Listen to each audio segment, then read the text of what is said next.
বন্ধুরা, প্রিভিয়াস প্রশ্ন সমাধানের ভগ্নাংশ অধ্যায়ের আজকে হচ্ছে পার্ট 3, অর্থাৎ এই পার্টের মাধ্যমে আমি 1 থেকে 20টি প্রশ্ন সমাধান করেছি আর কি, যার মাধ্যমে পুরো অধ্যায়টা কভার করা যায়।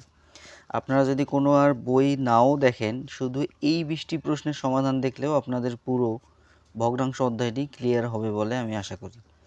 তাহলে চলুন শুরু করা যাক। আজকে পার্ট 3 এর 15 নম্বর অঙ্ক, যে এক গোয়ালা তার ক সংখ্যক গাভীকে 4 পুত্রের মধ্যে নিম্নলিখিতভাবে বন্টন করে দিল।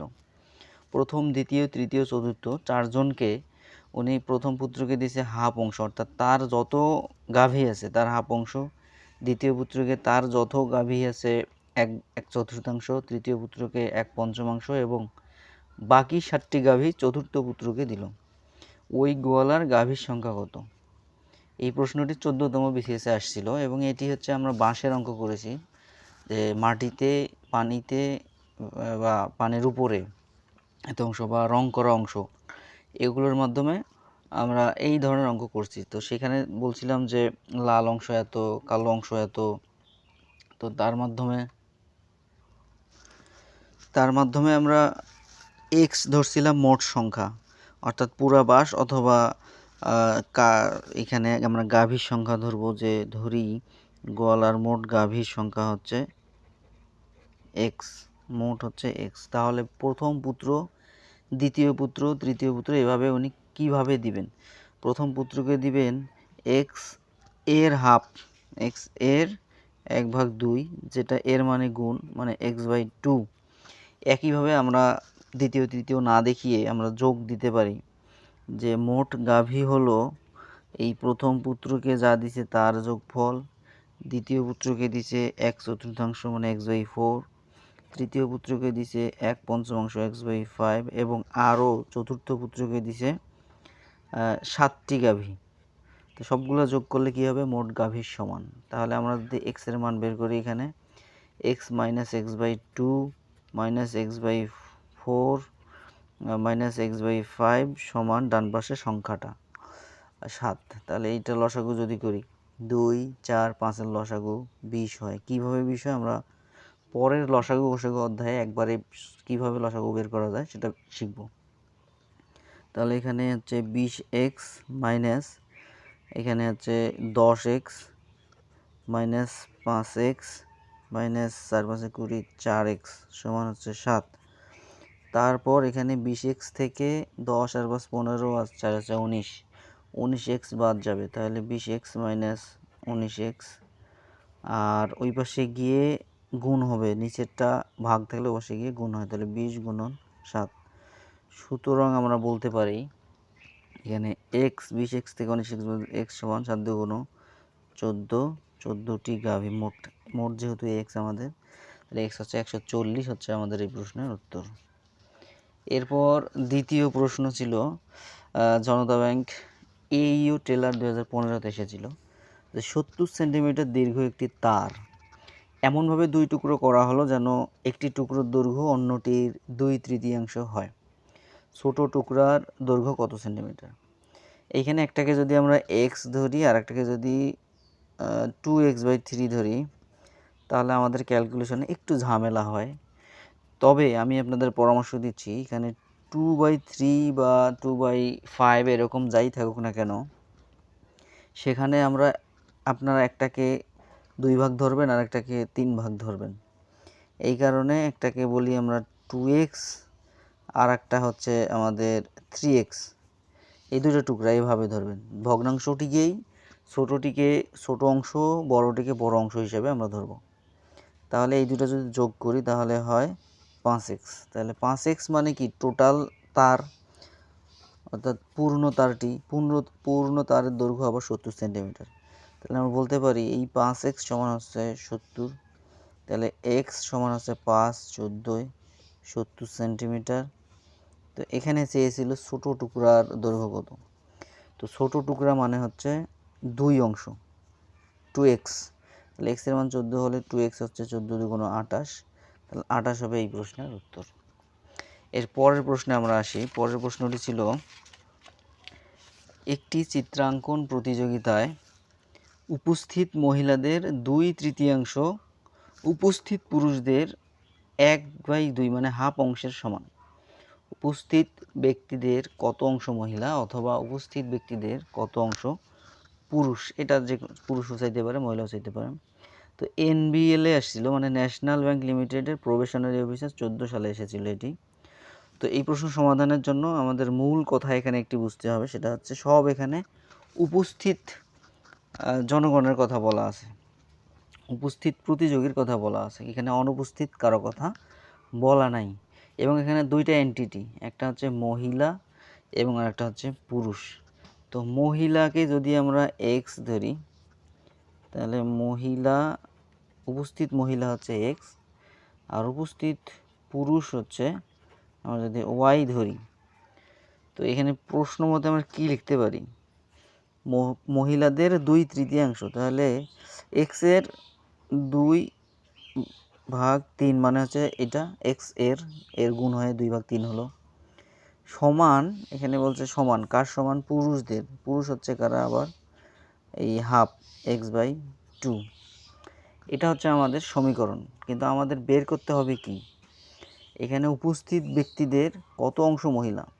তো উপস্থিত মোট সদস্য কারা, উপস্থিত মোট হচ্ছে এই যে মহিলা যোগ পুরুষ, এটা হচ্ছে উপস্থিত আমাদের লোক, উপস্থিত ব্যক্তি, মোট ব্যক্তি তাহলে উপস্থিত x+y। এখন আমাদের বের করতে হবে কত অংশ মহিলা। তো আমরা এই সমস্ত ক্ষেত্রে অংশ যদি বের করতে চাই তাহলে উপরে দিতে হয় আলোচ্য অংশ, যদি মহিলা বের করতে চাই তাহলে মহিলার মোটটা উপরে দিতে হবে, তাহলে x/x+y বের করতে হবে। আবার যদি পুরুষ বের করতে চাই তাহলে নিচে হচ্ছে মোট x+y আর উপরে দিতে হবে পুরুষ। এখন আমাদের টার্গেট হচ্ছে x/x+y বের করা, তাহলে এই জায়গা থেকেই আমরা এটা বের করার চেষ্টা করব। এটি কিভাবে বের করার চেষ্টা করব, যেটা হচ্ছে এক্সকে উপরে রাখবো, এই বজ্রগুণনের সূত্র অনুসারে এই ওয়াইটা হচ্ছে নিচে চলে আসবে, তাহলে উপরে কি থাকবে, উপরে থাকবে এই 3 উপরে চলে যাবে 3, আর এই 2 নিচে চলে আসবে, 2 × 2 = 4। দেখেন আপনারা যে x/y পেয়েছি, কিন্তু আমাদের পাইতে হবে কি x/x+y। তাহলে এইখানে আমাদের সূক্ষ্ম একটু কাজ করতে হবে, যেই কাজটা হলো যোজন, এবং যোজন বিয়োজনের ওই অনুপাত সমানুপাতে আমরা জানবো যে কোনো এক জায়গায় যোজন আমরা অথবা যে কোনো এক জায়গায় বিয়োজন করতে পারি। তাহলে উপরে যা আছে তাই নিচে উপরেরটা লিখে নিচেরটা লিখব, মানে শুধু নিচে যোজন করলেই আমাদের নিচে কি আসতেছে, x+y আসতেছে। তারপর উপরে যা আছে তাই নিচে হচ্ছে উপরেরটা যোগ নিচেরটা, এইভাবে আমরা যোজন বিয়োজন করতে পারি। তো আমার এখানে প্রয়োজন শুধু যোজন করার, এই কারণে আমি নিচে শুধু যোজন করে দিয়ে মোট ব্যক্তি বের করলাম। তাহলে এটা ক্যালকুলেশন করলে পাওয়া যায় 3/7।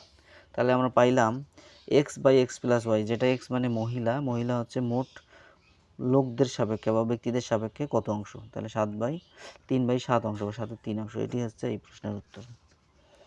এরপর কোনো স্কুলের শিক্ষক শিক্ষয়িত্রীর 2/3 অংশ মহিলা, পুরুষ শিক্ষকদের 12 জন অবিবাহিত এবং 3/5 অংশ বিবাহিত, ওই স্কুলের শিক্ষক শিক্ষয়িত্রীর সংখ্যা কত। শিক্ষয়িত্রী মানে কি, শিক্ষিকা, এখানে শিক্ষিকা বলে সহজে বোঝা যেত, যাই হোক। তো এখানে দুইটা সেগমেন্ট, একটা হচ্ছে শিক্ষক আর একটা হচ্ছে শিক্ষিকা। তো শিক্ষক আছে হচ্ছে, শিক্ষিকা আছে এখানে 3 ভাগের 2 ভাগ। তো কোনো একটা জায়গায় 3 ভাগের 2 ভাগ যদি একটা এন্টিটি হয়, একটা অংশ হয়, তাহলে অবশ্যই 3 ভাগের 1 ভাগ হবে আরেকটি অংশ। তো আমরা প্রথম অবস্থায় এটা বের করে নিলাম যে 3 ভাগের 2 ভাগ শিক্ষিকা হলে 3 ভাগের 1 ভাগ হচ্ছে শিক্ষক। এখন দ্বিতীয় ক্ষেত্রে এই পুরুষ শিক্ষকদের, অর্থাৎ শিক্ষক তো পুরুষই হবে, শিক্ষকদের 12 জন অবিবাহিত এবং 5/3 অংশ বিবাহিত। তো 12 জন অবিবাহিত এটা ক্লিয়ার করে দেওয়া আছে, কিন্তু পরের বিবাহিত কতজন সেটা ক্লিয়ার করে না দিয়ে সেটিকে ভগ্নাংশ আকারে দিছে 3/5 জন। এই 3/5 জন যদি একদিকে থাকে তাহলে আমরা আরেক দিকে কি পাই, এই 5/2 অংশ। তাহলে 5/2 অংশ মানে হচ্ছে 12 জন, যেটা হচ্ছে বিবাহিতের ভাগ, আর বিবাহিত সংখ্যাটা দেওয়া আছে। আমরা যদি এইটা শুধু একটু ঐকিক নিয়মে করে ফেলি তাহলে 5/2 অংশ ইকুয়াল 12। তাহলে আমরা এখানে লিখতে পারি 1 বা সম্পূর্ণ অংশ হচ্ছে 12 উপরে আর এটা হচ্ছে নিচে। তাহলে সমান চিহ্ন দিয়ে আমরা পাচ্ছি 6 5 6 30। তাহলে এই পুরো এক অংশ পুরুষ শিক্ষক বা শিক্ষক হচ্ছে 30 জন। তো আমরা একটা জিনিস পাইলাম যে শিক্ষক হচ্ছে 30 জন। তো এখানে চাওয়া হয়েছিল কি শিক্ষক শিক্ষয়িত্রী মানে টোটাল টিচার প্যানেল কতজন। তো যেখানে শিক্ষকই হচ্ছে 30 জন, যেটা 3 ভাগের 1 ভাগের মান, 3 ভাগের 1 ভাগ হচ্ছে 30 জন, তাহলে 3 ভাগের 2 ভাগ কতজন হবে, তার ডাবল হবে, তাহলে 60 জন হবে। তাহলে মোট কত হবে, মোট হবে আমাদের 30 আর 60 হচ্ছে 90 জন শিক্ষক শিক্ষয়িত্রী। তো কারো প্রবলেম হলে আবার ভিডিওটি দেখে নিয়ে, তো উত্তর হবে 90। তো এর পরের প্রশ্নে আমরা আসি। পরের প্রশ্নটি ছিল বার্ষিক পরীক্ষায় একটি ছাত্র মোট ক সংখ্যক প্রশ্নের প্রথম 20টির মধ্যে 15টি নির্ভুল উত্তর দিল। তার মানে এখানে নির্ভুল উত্তর দিছে প্রথম 1 থেকে 100 বা 50 প্রশ্ন থাকতে পারে, তার প্রথম 20টার মধ্যে 15টা উত্তর নির্ভুল দিছে, বাকি যা রইল তার 1/3 সে নির্ভুল উত্তর দিল। অর্থাৎ আরও যে 20-এর পর যে প্রশ্নগুলো ছিল সেই প্রশ্নগুলোর মধ্য থেকে সে 1/3 নির্ভুল উত্তর দিল। সমস্ত প্রশ্নের মান হচ্ছে আবার সমান। যদি ছাত্রটি শতকরা 75 নম্বর পায় তবে প্রশ্নের সংখ্যা কত ছিল। এটি 12তম বিসিএসে আসছিল। আমরা একটু দেখি। তাহলে এই অজ্ঞাত রাশিগুলো আমরা জানি যে ধরি, তাহলে মোট প্রশ্ন কত ছিল জানি না, এইটা মোট প্রশ্ন হচ্ছে এক্স। এই এক্সটির মধ্যে প্রথম 2টা সেগমেন্ট করা হয়েছে, 1 থেকে 20 একটা সেগমেন্ট, 1 থেকে 20 একটা সেগমেন্ট এবং 20 থেকে লাস্ট পর্যন্ত একটা সেগমেন্ট। এবং এই 1 থেকে 20-এর মধ্যে সে নির্ভুল উত্তর দিছে বলছে এখানে 15টি, এবং আরও বাকি আছে প্রশ্ন।